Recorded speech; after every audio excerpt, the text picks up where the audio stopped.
వింటారు. నేను విశ్రాంతి శనివారంలోనే రక్షింపబడినటువంటి వ్యక్తిని. మా చిన్ననాటి నుండి కూడా మేము చిన్న పిల్లలుగా ఉన్నప్పుడు మా బాబు ఎంత ఉండో అంత ఉన్న కాడి నుండి కూడా మాకు ప్రభు ప్రసాద్ అయ్య గారు తెలుసు బాగా. మేము రక్షింపబడింది ఆదివారంలోనో బుధవారంలోనో గురువారంలో కాదు, మేము శనివారంలోనే రక్షింపబడ్డ వ్యక్తులు. నా తల్లిదండ్రులు కూడా మరి ప్రభు ప్రసాద్ అయ్య గారి దగ్గరే రక్షణ పొందినటువంటి వాళ్ళు. ఆ విషయాన్ని మీకు గుర్తు చేస్తున్నాను. కనుక అంతకుముందు సంవత్సరంలో నేను పస్కా జరిగేటప్పుడు నేను వచ్చాను.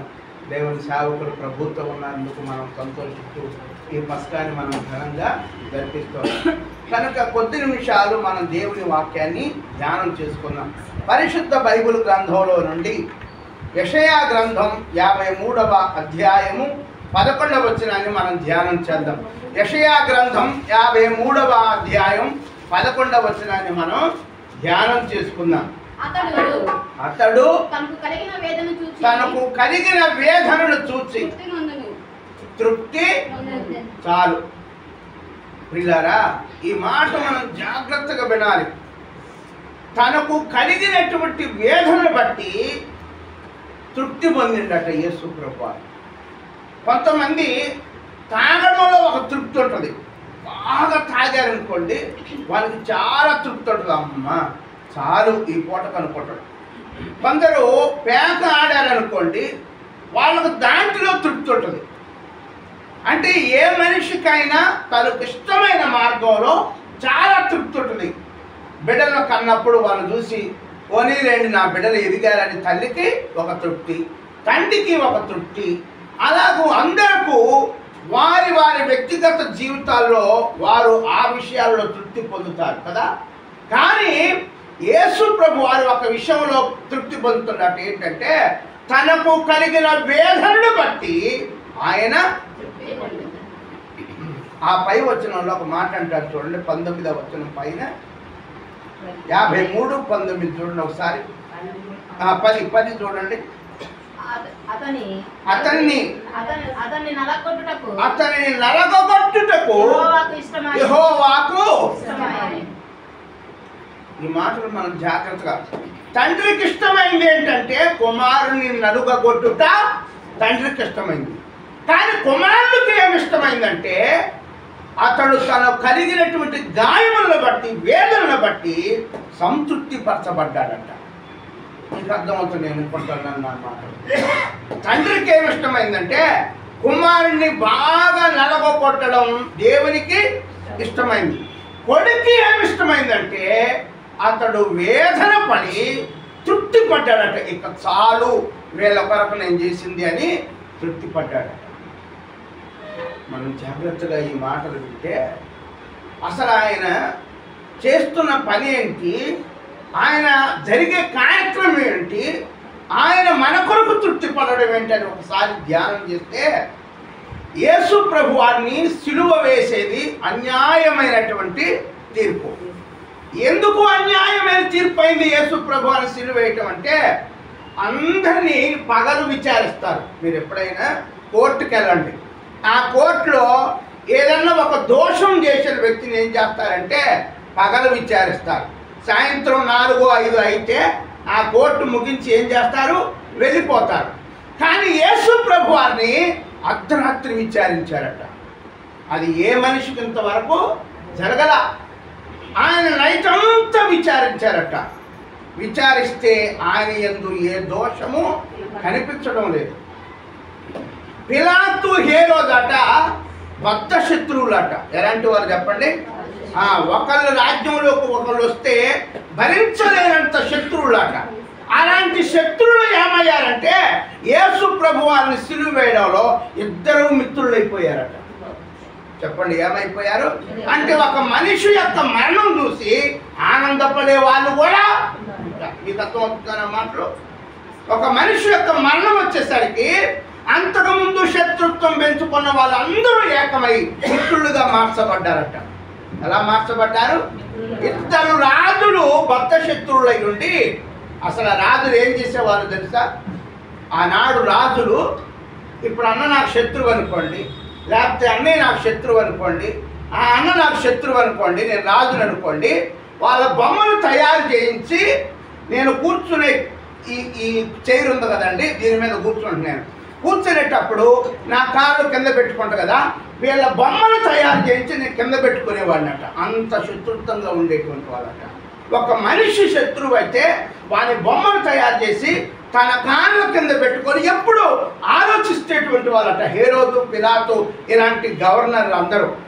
కానీ యేసు ప్రభువుని సిలువ వేసేటప్పుడు ఏ దోషము కనబడిపోయేసరికి అసలు మన ఇద్దరు ఏం చేద్దాం చెప్పు అని ఇద్దరు మిత్రులు అయిపోయారు. ఏమైపోయారు చెప్పండి? ఇద్దరు మిత్రులు అయిపోయారు. అంటే ఒకరి మరణము శత్రువులు ఏం చేస్తుందంటే అవకాశాలు కల్పించుకుంటుంది. ఏం చేస్తుంది? శత్రువులకు అవకాశం కల్పించుకుంటుంది. ఆయన మరణిస్తే మరణించాడే కానీ మన ఇద్దరు పాత పగలు ఉన్నటువంటి అన్ని మర్చిపోయి మన ఇద్దరు మిత్రుల విధం అనుకున్నారట. అనుకొని వీళ్ళు రాత్రి ఒక సావధానంగా ఆలోచించి ఇక ఎంతకీ యేసు ప్రభు వారి మీద ఏ నేరము కనబడడం లేదు. అసలు ఈ పస్కా పండుగ ఎవరి కోసం జరగాలో తెలుసా? బరబ్బా కోసం జరగాలి. ఈరోజు ఎవరు సిలువ వేయబడాలి? యేసు ప్రభు కాదు, బరబ్బా సిలువ వేయబడాలి. మీకు ఇంకా అర్థవంతంగా చెప్తాను, నా తెలుగు అర్థమవుతుందిగా, ఇంకా అర్థవంతంగా చెప్తాను. ఈ సిలువ క్రమంలో యూదులు రోమీలతో స్నేహం చేసేవాళ్ళట. ఎందుకు స్నేహం చేస్తారంటే రోమా అధికారులకు సిలువ వేసే అధికారం ఉంటుంది కాబట్టి యూదులు రోమీలు కలిసి స్నేహం చేస్తే యూదులుగా ఎవరైనా ఒకవేళ అపరాధం చేసి శిక్ష పడితే మన ఇద్దరం ఫ్రెండ్షిప్ కొన్నాగా నా ఫ్రెండ్ని విడిచిపెట్టు అంటే అప్పుడు విడిచిపెట్టేవాళ్ళట. అలా బరబ్బా ఎలాంటి వాడు అంటే ప్రసిద్ధమైన ఖైదీ అట. ఎలాంటి ఖైదీ చెప్పండి? ప్రసిద్ధమైన ఖైదీ. అరే ఆయన చాలా ప్రసిద్ధం అండి ఆ ఊళ్ళో అంటాం అంతే. అందరికంటే ఏదో ఒక ప్రత్యేకతని కలిగి ఉంది. బరబ్బా అంటే చాలా ప్రత్యేకమైన ఖైదీ అట. అంటే తాను ఏం చేసినా ఎవ్వరికీ తెలియదట. తాను ఏం చేసినా ఎవ్వరికీ తెలియదు. అలాంటి ప్రసిద్ధమైన ఖైదీ అట.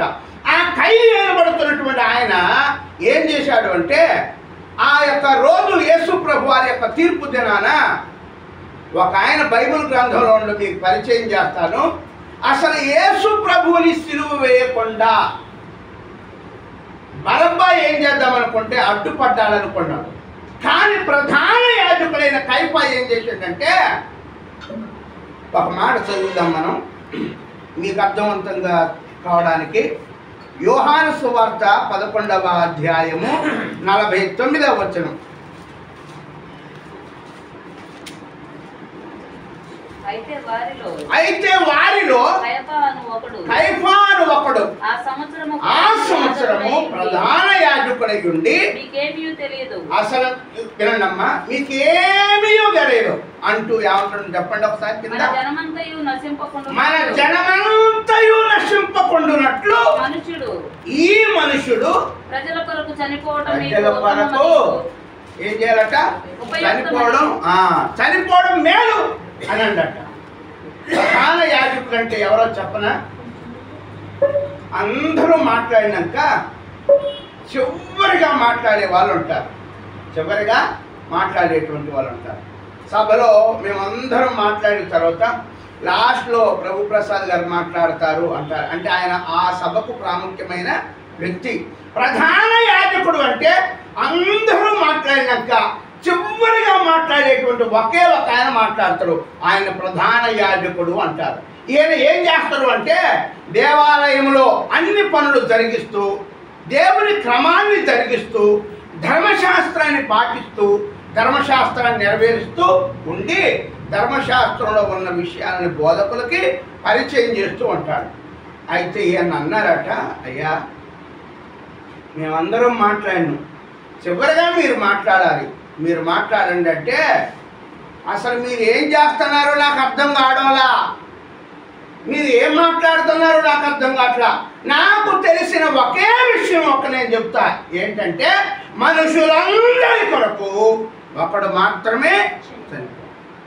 వీళ్ళే అంటున్నారు తెలుసా, అసలు ఈయన మాట్లాడకుండా ఉంచడమే మంచిది. ఈయనేమో సత్యం చెప్తుండో వాళ్ళేమో సత్యం అంగీకరించే విధంగా లేరు. ఎందుకంటే ఎప్పుడు మాట్లాడినా సత్యమే చెప్తుండో. ఏం చెప్తుండో అంటే ఆదాము మొదలుకొని మోసే వరకు మన పితరులందరూ చనిపోయారు కదా, వాళ్ళ వల్ల ఏ లాభం లేదు. కానీ ధర్మశాస్త్ర ప్రకారం పస్కా పశువు అనబడుతున్న నజరేయుడైన యేసు మనందరి కొరకు చనిపోవాలి. ఆయనే చనిపోకపోతే మన పిల్లలకు రక్షణ ఉండదని ఏం చెప్తాను. వీళ్ళు కూర్చొని ఆలోచిస్తున్నారట, ఎంతకాలం ఇట్లా చెప్తాడు, ఎంతకాలం ఇట్లా మాట్లాడతాడు, ఎంతకాలపు సత్యములకు వ్యతిరేకంగా మాట్లాడతాడు. వీళ్ళు మాట్లాడుకుంటూ సత్యము చెప్పేవాడిని ఏమని మాట్లాడుతున్నారంటే నీవు మాట్లాడేది సత్యం కాదు. కానీ ఈయన మాత్రం ఏం చెప్తాడంటే మీరు ఎన్నైనా చెప్పండి, మీరు ఏమైనా మాట్లాడండి, మీరు ఏదైనా చేయండి, ఈ మనుషులందరి కొరకు చనిపోవాలి. ఇది చెప్తుంటే చివరిలో అందరూ లేచి ఒకసారి అన్నారట, నేను చెప్పే సత్యం కాదంటే కాదు, మరి మేము మాట్లాడేది నిజం కాదంటే కాదు, మరి నువ్వు మాట్లాడేది నిజం అంటే నిజమే. మనుషులందరి కొరకు ఈయన చనిపోకపోతే మనకు రక్షణ ఉండదు. వీళ్ళు అడిగారట, అసలు ఒక మనిషి పాపం చేస్తే ఇంకొక మనిషికి రక్షణ ఏంటి? మీకు అర్థమైందా? మళ్ళా జాగ్రత్తగా నేను చెప్తున్నా వినండి. బిడ్డ పుట్టినప్పుడు ఆ బిడ్డకు హాస్పిటల్లో ఏం చెప్తారంటే బిడ్డకు కామెర్లు అయినాయండి అని చెప్తారు కదా. అప్పుడు తల్లిని పిలిచి ఏం చెప్తారంటే అమ్మ నువ్వు జాగ్రత్తగా పచ్చం చేయాలంటారు. కామెర్లు అయింది ఎవరికి చెప్పండి? ఎవరికి? బిడ్డకి. పత్యం ఎవరు చెప్తారు చెప్పండి? అసలు పత్యం ఎవరికి చెప్పాలి? రోగమున్న బిడ్డకు మాత్రమే పత్యం చెప్పాలి. కానీ పత్యం ఎవరు చెప్తారు? తల్లికి చెప్తారు. ఎందుకని అంటే ఆ బిడ్డకి తల్లికి ఏముంది చెప్పండి? అవినాభావ సంబంధం ఉంది. ఆనాడు ఇశ్రాయేలీయులు ఆనాడు గొర్రెపిల్లను వధిస్తే నిజమైన గొర్రెపిల్ల యేసు ప్రభు కాబట్టి ధర్మశాస్త్రంలో ఉన్న ఈ గొర్రెపిల్ల ఆనాడు మీరు ఏ విధంగా వధించారో ఆ గొర్రెపిల్ల యేసు ప్రభు వారే కాబట్టి ఈయన వధించబడ్డం మనందరికీ దీవెన. తల్లి పచ్చం చేస్తేనే బిడ్డకు ఆరోగ్యం, తండ్రి సిలువలో మరణిస్తేనే మనందరికీ ఆరోగ్యం. కాబట్టి మనం ఏం చేయాలంటే ఈయనేం చేయాలి? శిక్షించాలి. ఈయనేం చేయాలి? గాయపరచాలి.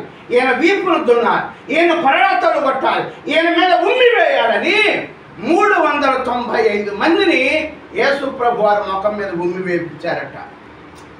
ఎంతమందిని? ఒక మంచి మనిషి ఎంత మంచి విషయాలు మాట్లాడుతుండో తెలుసా కైప?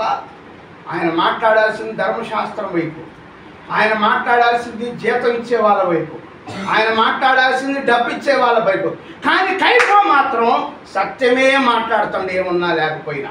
ఈ మనుషులందరి కొరకు చనిపోవాలని ఆలోచించి ఏం చేశాడంటే అసలు ఇలా కాదు, మనము యేసు మరణించాలి అంటే ఈ యేసు స్థానంలో ఈరోజు ఎవరికి శిక్ష వేయాలి? బరబ్బాకి. ఎవరికి వేయాలి చెప్పండి? బరబ్బాకి శిక్ష వేయాలి. బరబ్బాను తప్పించండి అని ప్రజలను రెచ్చగొట్టింది కైఫా ఏనంట. ఇదిగో నేను ప్రధాన యాజకుడిని, నేను వెళ్ళి ఈయన విడుదల చేయమని చెప్తే అది మంచిది కాదు, నేను చెప్పకూడదు. కనుక బరబ్బాని విడుదల చేయమని చెప్పాల్సింది మీరే అని ప్రజలను రెచ్చగొట్టి వాళ్ళ మీద దొమ్మిగా పంపించి ఆయన విడుదల చేసేటట్లు చేశాడు. ప్రియులారా, 395 మంది యేసు ప్రభు ముఖం మీద ఉమ్మి వేసినప్పుడు, ఒక మనిషి ఉమ్మి వేస్తే మనం ఎంత గాయపడతామో తెలుసా? మన పక్కన ఊసినప్పుడు అది భరించలేము మనం. కానీ ముఖం మీద ఉమ్మి వేశారు. యేసు ప్రభు వారిని కొట్టేటప్పుడట కొత్త కొరడాలు తయారు చేశారంట. ఎలా? గాడిదలు ఎక్కడ నుండి వెతుకులాడి గాడిద పండ్లు తీసి 2.5 అంగుళాలు తయారు చేసి ఆ పిన్నుకు చుట్టి ఆ కొరడాలు కట్టేటువంటి వాళ్ళట. 2.5 అంగుళాలు ఉంటుందట ఒక్క ముళ్ళు. ఒక్కసారి ఇట్లా కొడితే చలి జ్వరం వస్తే మనం దుప్పట కప్పుకుంటాం కదా, ఇట్లా ఉలుగుతాం కదా, ఒక్కసారి కొట్టంగానే శరీరం అంతా చలి జ్వరం వచ్చినట్లు అనిపిస్తుందట. లోనున్న కండ బయటకు వస్తుందట. ఇలా ఇంత జరుగుతూ ఉంటే దేవుడట ఆనందపడుతుండట. ఏం చేస్తుండట? ఆయన ఆయనకి ఇష్టమవుతుందట. మన బిడ్డలకు దెబ్బ జరిగిందనుకోండి, భరించలేము కదా. మన బిడ్డలకు ఏదైనా అయితే, మన బిడ్డలకు ఏదైనా జరిగితే, మన బిడ్డలను ఎవరైనా కొడితే మనం భరించలేము. కానీ దేవుడికి ఏమి ఇష్టమవుతుందంటే తన కుమారుడు, తన కొడుకు ఆ విధంగా గాయపరచబడడం ఏమవుతుందట, తనకు ఇష్టమవుతుందట. ఏమవుతుందని చెప్పండి, తనకు ఇష్టమవుతుందట. అబ్బా, చాలా ఇష్టపడుతూ ఉన్నాడట. ఆ విధంగా ఇష్టపడుతూ, ఆ విధంగా సంతోషపడుతూ, ఆ విధంగా సంతోషంగా ఉంటూ ఆయన ఏం చేస్తాడంటే తన గాయమును చూసి తండ్రి ఇష్టపడుతుందట. అయితే కుమారుడు ఏం చేస్తాడో తెలుసా, సంతృప్తి పడ్డాడట. అబ్బా, నేను వీళ్ళ కోసం ఇంత శ్రమపడ్డాను, వీళ్ళ కోసం ఇంత గాయపరచబడ్డాను, వీళ్ళ కోసం ఇంత ఉమ్మి వేయబడ్డాను, వీళ్ళ కోసం ఇన్ని దెబ్బలు అనుభవించాను, వీళ్ళ కోసం ఇన్ని కొరడా దెబ్బలు అనుభవించాను. ఎన్ని కొరడా దెబ్బలు అనుభవించండి ఆయన సిలువలో? 39 కొరడా దెబ్బలు. ఎన్ని దెబ్బలు? ఏ 40 దెబ్బలు ఎందుకు కొట్ల యేసు ప్రభు వారిని? ఎప్పుడు మీరు చూడండి బైబిల్లో 40 దెబ్బలు కొట్ల, ఎప్పుడు కొట్టినా 39 దెబ్బలు కొట్టి వదిలిపెట్టేవాళ్ళు. ఎందుకు వదిలిపెట్టేవాళ్ళు అంటే యూదులకు ఒక చట్టం ఉందట. ఏం చట్టం అంటే 40 దెబ్బలు ఒక వ్యక్తిని ఎప్పుడైనా ఒకసారి కొడితే తను చనిపోయే వరకు సిలువకు అప్పగించబడ్డాట. తను చనిపోయే వరకు అంటే యేసు ప్రభుని హింసించడానికి, ఆయన గాయపరచడానికి, ఆయన కృంగదీయడానికి ఎంత ఇష్టపడ్డారో దాన్ని పైశాచిక ఆనందం అంటాం. దాన్ని ఏ ఆనందం అంటారు చెప్పండి? కొంతమందిని గాయపరుస్తూ కొంతమంది లోపల సంతోషపడతారు, దాన్ని పైశాచిక ఆనందం అంటారు. అది ఒక సాతానుకు మాత్రమే ఉంటుంది. ఇలా పైశాచిక ఆనందం పొందుతూ వాళ్ళు హాయిగా సంతోషపడుతూ ఉన్నారట. కానీ దేవుడు మాత్రం తన కుమారుడు ఈ మనుషుల కొరకు నలగొట్టబట్టం ఆయనకి ఇష్టమవుతుందట. కుమారునికి ఏమవుతుందంటే, అబ్బా చాలు, నా ప్రజల కొరకు నేను శ్రమపడింది చాలు, నా బిడ్డల కొరకు నేను శ్రమపడింది చాలు, నా బిడ్డల కొరకు నేను వేదన పొందింది చాలు, నా బిడ్డల కొరకు ఇన్ని గాయములు పొందడం నాకు చాలా సంతృప్తినిచ్చిందట. ఇలా ఎందుకు సంతృప్తి పడ్డాడు అంటే ఈయన సిలువ వేయడం ద్వారా కొందరు రక్షణ పొందుతున్నారు. ఈయన సిలువ వేయడం ద్వారా కొందరు అనేకులు ప్రభువులోకి వస్తూ ఉన్నారు. ఈయన గాయపరచడం వల్ల అనేకులు దేవుని రక్షణలోకి వస్తూ ఉన్నారు. అనేకులు ప్రభు వైపు తిప్పబడుతున్నారు. కనుక సిలువలో ఆయన తృప్తి పొందాడట. చాలు తండ్రి, నేను చేసిన త్యాగం ఇంకా చాలు. ఏ మనిషి చేయలేని త్యాగం, ఏ మనుషుడు చేయలేని త్యాగం, ఏ మనుషుడు మనుషులందరినీ సిలువ దగ్గరకు చేయలేని త్యాగం ప్రేమను తీసుకొచ్చిందట. అందుకే లాస్ట్లో యేసు ప్రభుని లాంగ్విమస్ అనేటువంటి వాడు ఆయన డ్రొక్కలో పొడిచాడట ఒక్కసారిగా. లాంగ్విమస్ అనేటువంటి ఈయన పొడిచినప్పుడు చివరి రక్తం పొట్టొచ్చి ఆయన కంటిలో పడ్డప్పుడు తన కనుచూపు కలిగి, ఇలాంటి మహా వ్యక్తిని నేను పొడిచింది, ఇలాంటి గొప్ప వ్యక్తిని నేను గాయపరిచింది, ఇలాంటి వ్యక్తిని నేను పొడిచింది అని ఏడ్చుకుంటూ ప్రయాణం అయిపోయి గాలి అనే ద్వీపంలో సేవ చేస్తే తన చర్మాన్ని ఒలిచారట. అలాంటి గొప్ప పరిచయం చేశాడు. ఒకరు శ్రమ, ఒకరు కన్నీరు, ఒకరి దుఃఖము, ఒకరి వేదన, ఒకరు దేవుని కొరకు పడిన శ్రమ ఏనాటికి వృధా కానే కాదు. ఈ మనుషులు పడే శ్రమ ఏం చేస్తూ ఉన్నారంటే అనేకులు ఏమవుతున్నారట, సిలువ వైపు చూస్తూ ఉన్నారట. ఒక ఆమె అట్లనే చూసిందట తెలుసా. ఆమె సిలువ వైపు చూసిందట. ఏమని చూసిందంటే ఆమె ఆలోచిస్తూ ఉందట. ఏమని ఆలోచిస్తూ ఉంది? నా పిల్లలు పాపంలో ఉన్నారు, నేను ఈ శరీరాన్ని నమ్ముకునే వృత్తిలో ఉన్నాను కదా, నాకెవరైనా రక్షణ ఇస్తారేమని ఒక ఆమె ఎదురు చూసిందట తెలుసా. ఎవరో తెలుసా? మీరు చదవాల్సిన అవసరం లేదు. యెహోషువ గ్రంథాన్ని మీరు ఇంటికెళ్ళి చదవండి. 2వ అధ్యాయం, 5వ అధ్యాయం, 7వ అధ్యాయం చదివితే ఒక రాహాబు అనే వేష ఏం చేస్తుందట? ఆమె శరీరాన్ని నమ్ముకుంటుందట. తన బిడ్డలను శరీరాన్ని నమ్మిస్తుంది. తన ఇంటి వారిని, తన అన్నదమ్ములు, పిల్లలందరినీ అదే వృత్తిలో ఉంచుతుందట. కానీ ఒకానొక రోజు ఐగుప్తిలో ఒక మాట వినబడ్డాది. ఏమని? ఇదిగో గొర్రెపిల్ల రక్తములో ఎవరైతే కడగబడతారో, గొర్రెపిల్ల రక్తములో ఎవరైతే కడగబడి తమ పాపములను ఒప్పుకుంటారో వారు రక్షణ పొందుతారు. ఈ ఐగుప్తులో మన్న దూత ఎవరైతే రక్షణ పొందుతారో వాళ్ళ ఇంటిని దాటి వెళ్ళిపోద్ది అని వినగానే మేమేం ఆలోచించిందో తెలుసా? సంవత్సరంలో ఒక పర్యాయం ఎరికోలో సువార్త ప్రకటించబడిందట. ఎన్నిసార్లు? సంవత్సరానికి ఒక పర్యాయమే. అయితే యెహోషువ వీళ్ళందరూ కలిసి వేగులు వారు ఒక ఇద్దరు వెళ్ళి ప్రయాణమై సువార్త చెప్పడానికి వెళ్ళినప్పుడు వాళ్ళని తరుముకుంటూ కొందరు సైనికులు వాళ్ళని తరుముకుంటూ చంపుదామని వచ్చినప్పుడు అక్కడ వీళ్ళు ఏం చేశారంటే మన ప్రాణము పోతూ ఉంది, మనం చనిపోతాము, మనం పారిపోదాం అనుకున్నారు. ఏమనుకున్నారు చెప్పండి?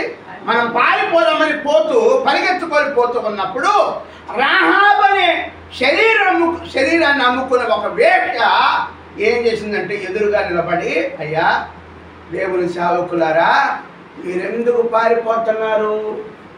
ఎవరామె చెప్పండి? రాహాబు అనే ఒక వేశ్య. ఆమంటుంది, ఏమంటుందో తెలుసా?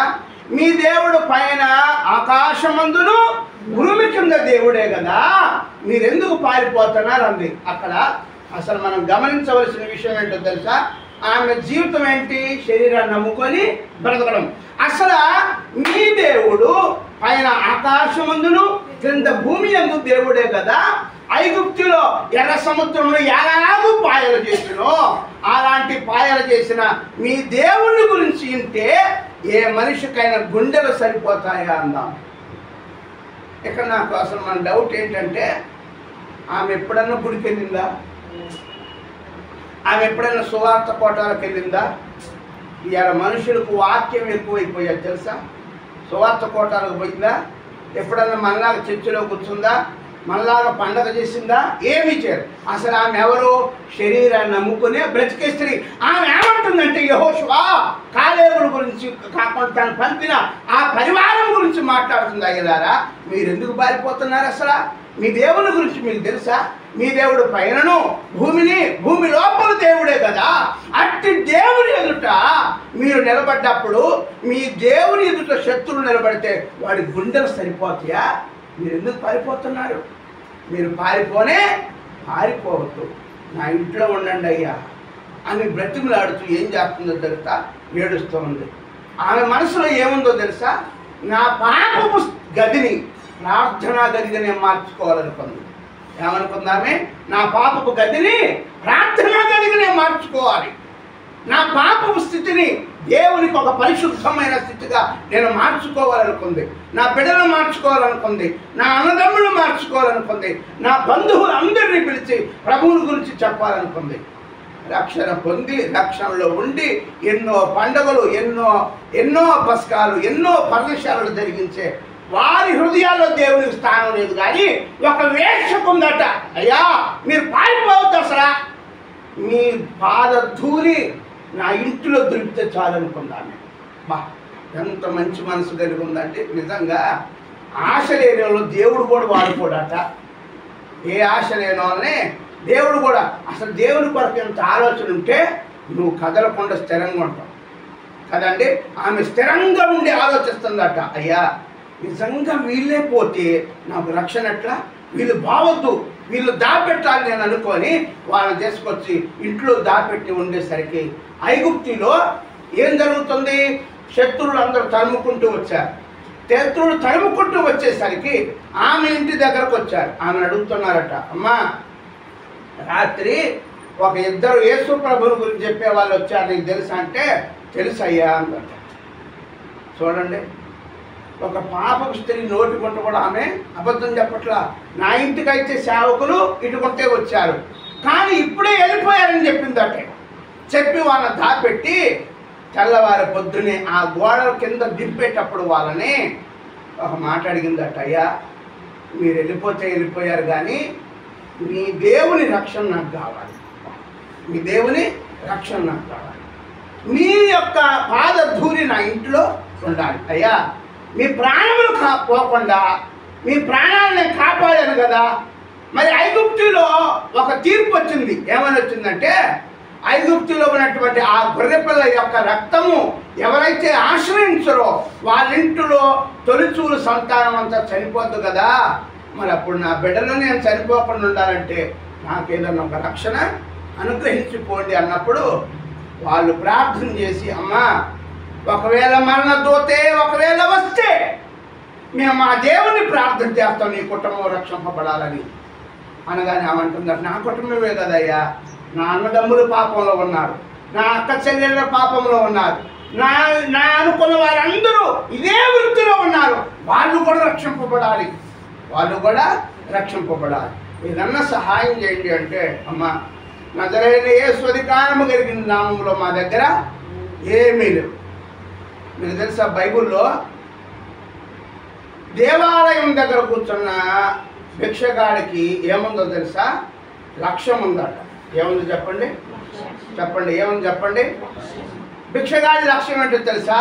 సేవకుల దగ్గర పోతే నాకు ఏదైనా దొరికింది కదండి, వాళ్ళ దగ్గర పోతే నాకు ఏదైనా దొరికింది, వాళ్ళ దగ్గర పోయి నేను ఏదైనా అడిగితే నాకు ఏదో ఒకటి చేస్తారని వాడు పోయి వాళ్ళ దగ్గర పోయి అయ్యా అని వాళ్ళని అడుగుతుంటే వాళ్ళు ఏమన్నా తెలుసా? వెండి బంగారములు మా యొద్ద లేవు కానీ నజరేయుడైన యేసు ఏదైతే కలిగి అదే నీకు ఇస్తాం.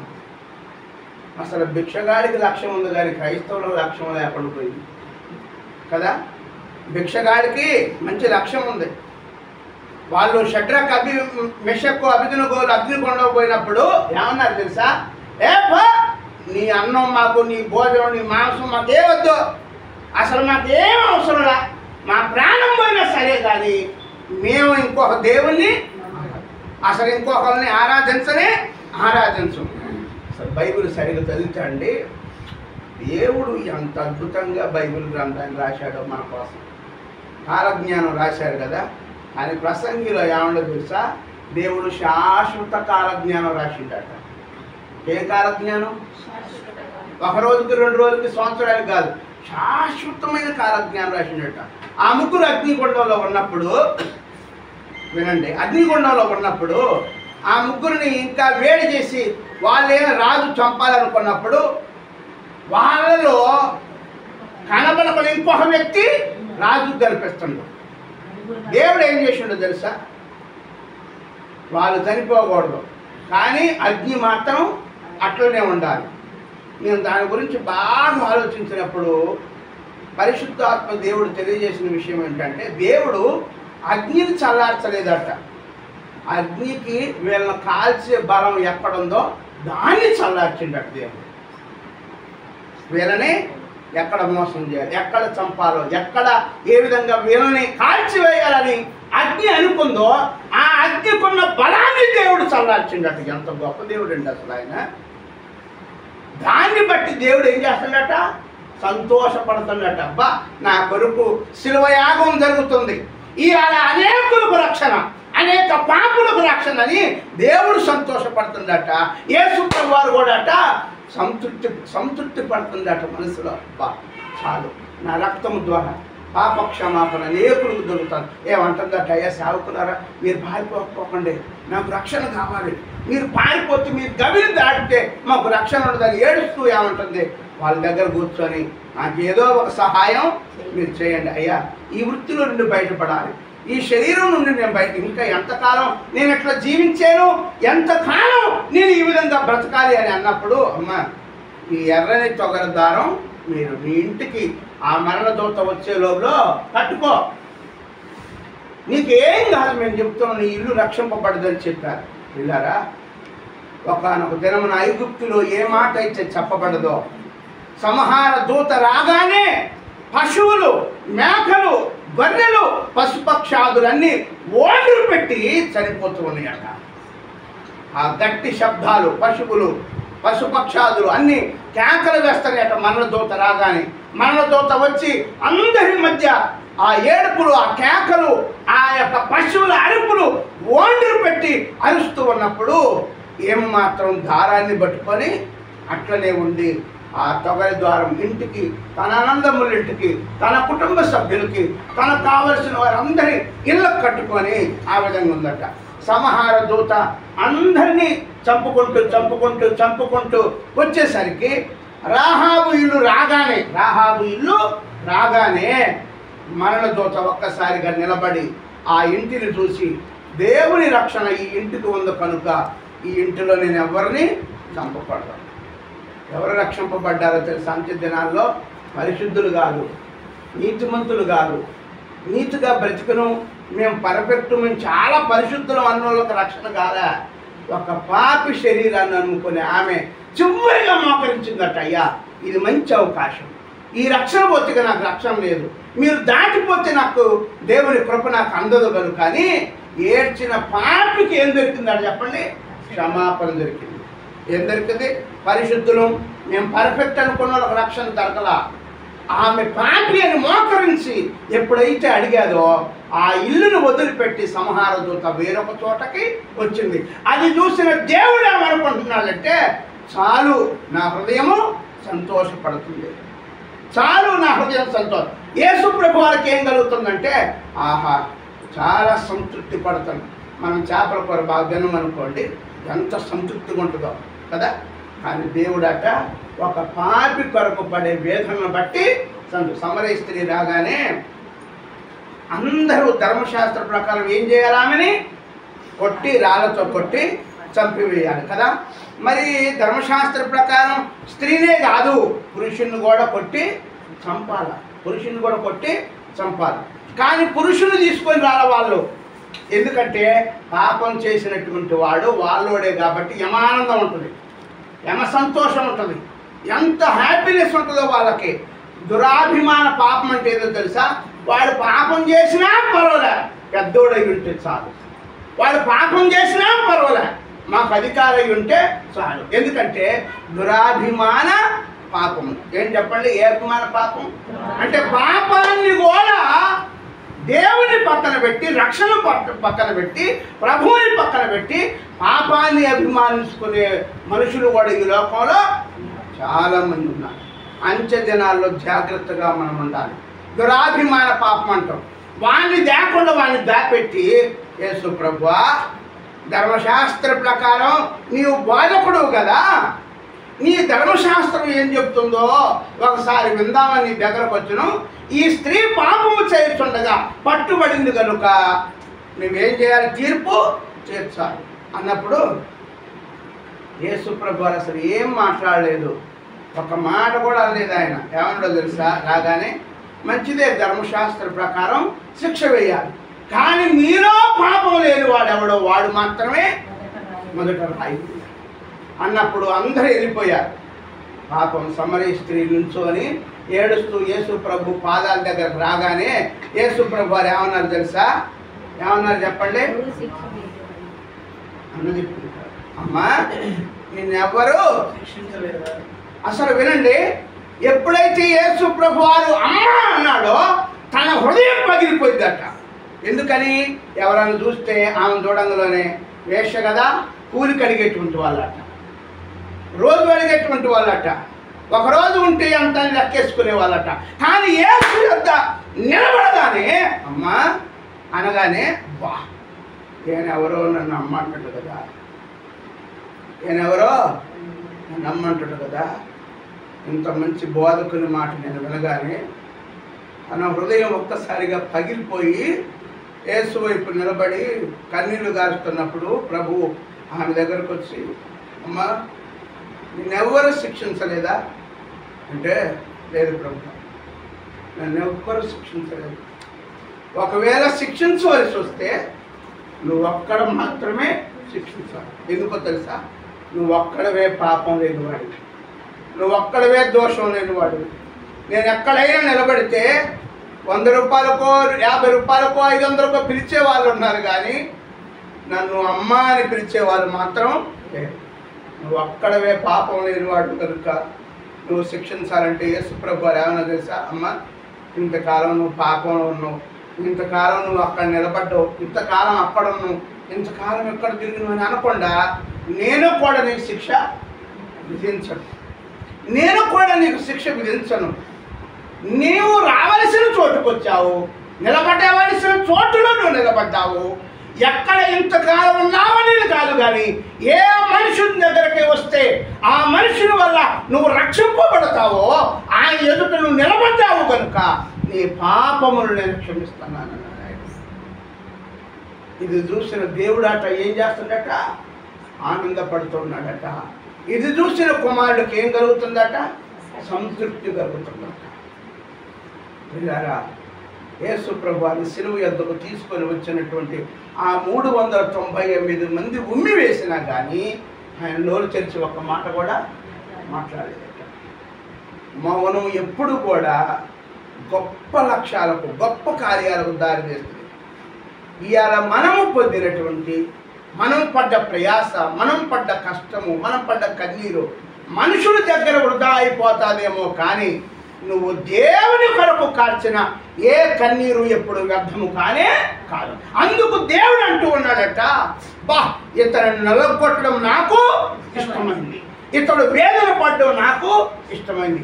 ఎందుకు ఇష్టమైందంటే ఈయన నలగొట్టకపోతే, ఈయన గాయపరచబడకపోతే, ఈయన వీపు నాగన సాలవాలే దున్నబడకపోతే అనేకులకు ఏంటంట ఆయన పొందిన దెబ్బల చేత మనకు హృదయం స్వస్థత కలుగకపోయేది. ఆయన పొందిన దెబ్బల చేత మన హృదయాల్లో స్వస్థత, మన శారీరక స్వస్థత జరగకపోయేది. అందుకు దేవుడు అతను నలగొట్టడానికి బాగుగా ఇష్టపడ్డాడు. ఆ తండ్రి మాట ప్రకారం విధేయత చూపి మానవులందరి కొరకు వేదన పడి ఏం చేసిందట ఆయన? చాలు అని సిలువలో తన ప్రాణాన్ని మనందరి కొరకు ఉంచాడు. ఈ మధ్యాహ్నం దేవుని మాటలు మనం విన్నాము కదా, మనము కూడా ఎంత నలిగిపోతామో అదంతా దేవుడు చూస్తూ ఉన్నాడు. మనము కూడా ఎంత కృంగిపోతామో దాన్ని బట్టి దేవుడు సంతోషపడతాడట. ఎందుకని? నీవు ఎంత నలిగిపోయావో, నలిగిపోయిన దానికి అనేక ఆత్మలు దేవుని యొద్దకు నడిపించే దేవుడు మనకు తోడై ఉన్నాడు. ఎంత నలిగిపోయావో, ఎంత దుఃఖపడ్డావో, ఎంత వేదన పడ్డావో, ఎంత గాయపరచబడ్డావో, ఎంత శ్రమను అనుభవించావో వాటన్నిటి ఫలం సిలువలో కాచిన ఆయన రక్తం ద్వారా నువ్వు పొందుకోబోతున్నావు. కనుక దేవుడు ఏమంటాడు తెలుసా? నువ్వు ఎంత నలిగిపోతే అంత ఇష్టం అంటాడు దేవుడు. ఆయన ఏమంటున్నాడు? ఆయన నువ్వు ఎంత నలుగుతావో అంత మంచిది నాకు. ఎందుకో తెలుసా? నీవు నలిగిపోయిన దాన్ని బట్టి దేవుడు నిన్ను ఆశీర్వదిస్తున్నాడు. నీవు నలిగిపోయిన దాన్ని బట్టి దేవుడు నిన్ను దీవించబోతున్నాడు. నీవు నలిగిన దాన్ని బట్టి దేవుడు తన అమూల్య రక్తము చేత అనేక మంది నీ వద్దకు తీసుకొని రాబోతున్నాడు. అందుకే అతను నలగొట్టట దేవునికి ఇష్టమైన, అతను నలగొట్టబడి దేవునికి లోబడి అనేకుల కొరకు రక్తము చిందించడంలో తృప్తి పడ్డాడట. అటువంటి తృప్తి మనందరం పడాలని, ఒకవేళ అలాంటిదే వస్తే మన జీవితంలో దేవుడు ఆనందపడుతున్నాడు, తృప్తి పొందుతున్నాడని నువ్వు వెలిగితే, ఐగుప్తులో ఆనాడు రాహాబు ఇల్లు ఏ విధంగా పస్కా పండుగలో ఆ మరణ దూతలో ఏ విధంగా రక్షింపబడ్డాదో నీ జీవితంలో నీ ఇల్లు కూడా ఆ విధంగా రక్షింపబడతాది. రేపు రెండవ మరణం మన జీవితంలో వస్తే మనం దేవునితో ఆనందపడతాం, పరలోకంలో ఉంటాం, ప్రభు సన్నిధిలో ఉంటాం, దేవునితో మనం ఆనందపడుతూ ఉంటాం. సకల ఆది అపోస్తలులు అందరూ మనకేమవుతారు తెలుసా? చుట్టాలు అయిపోతారు. అక్కడ ఏమవుతారు వాళ్ళు? ఇదిగో ఈయన పేతురు, ఈయన యోహాను, ఈయన అపోస్తలులని దేవుడే పరిచయం చేస్తారు మనకి. ఆ ముఖ్య కూటంలో, ఆ యొక్క సంఘములో, ఆ దూతల సమూహంలో రేపు దేవుడే అక్కడ మనం నిలబెట్టి వాడుకోబోతున్నాడు. కనుక నీవు నలిగిపోయేదాన్ని బట్టి, నువ్వు వేదన పడేదాన్ని బట్టి నువ్వెప్పుడు కృంగిపోవద్దు, నువ్వెప్పుడూ దిగజారిపోవద్దు. ఎందుకో తెలుసా? నీకంటే నాకంటే ముందుగా ఆయన సిలువలో నలగొట్టబడ్డాడు, ఆయన గాయపరచబడ్డాడు, ఆయన వేదన పరచబడ్డాడు. కనుక ఈ పస్కా పండుగలో నీవు కూడా అనేకులు సంపాదించడంలో నీవు ఆయన కొరకు నడవగలిగితే ఆయన గొప్ప కార్యములు చేయగలుగుతాడు. ఆ మరణ దూత ఏ విధంగా ఆ కుటుంబాలను దాటాదో ఈ రాత్రి ప్రభు శరీరంలోకి, ప్రభు రక్తంలోకి ప్రవేశిస్తున్న మనందరి జీవితాల్లో అట్టి మరణము నుండి మనం తప్పింపబడి జీవములోకి మనము ప్రయాణమవుదాం. ఆ జీవంలోకి వెళ్ళే ముందు ఒకసారిగా మన హృదయాలు, మన మనసులను పరిశుభ్రం చేసుకుంటూ, దేవా నువ్వు ఎంత సంతృప్తి పడ్డావో, ఎంత ఆనందపడ్డావో నన్ను బట్టి అని నీవు కూడా ప్రార్థన చేసి ఆ శిలువ యజ్ఞంలో మనం కూడా పాల్గొద్దాం. అట్టి కృప, అట్టి ధన్యత దేవుడు మనందరికీ కలుగు చేయాలని మీ అందరికీ వందనాలు తెలియజేస్తూ ఉన్న రాత్రికాల సమయంలో ప్రభు యొక్క కార్యము, గొప్ప కార్యం మన ముందు ఉంది కనుక మనందరం ప్రార్థిద్దాం. కళ్ళ వంచండి, ప్రార్థిద్దాం.